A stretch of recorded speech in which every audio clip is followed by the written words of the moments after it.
تکبیرات تشریق کب سے پڑھی جائیں گی اور کتنی مرتبہ پڑھی جائیں گی اور ان کا حکم بتا دیں۔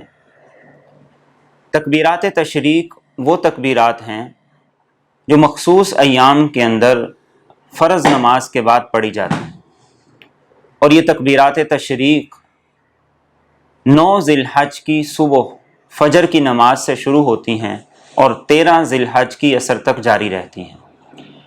ہر اس شخص کے لیے جو نماز پڑھے، چاہے باجماعت پڑھے چاہے اکیلے پڑھے، اس آدمی کے لیے ایک مرتبہ تکبیرات تشریق کہنا واجب ہے، خواہ مرد ہو یا عورت ہو۔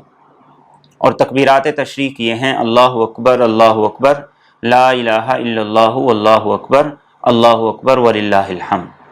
ایک مرتبہ سے زائد کہنا، اگر تو کوئی آدمی اسے اجر و ثواب کی نیت سے کہتا ہے تو پھر اس کی گنجائش ہے، لیکن سنت سمجھ کے اسے 3 مرتبہ کہنا یہ درست نہیں ہے، ایک مرتبہ کہنا واجب ہے۔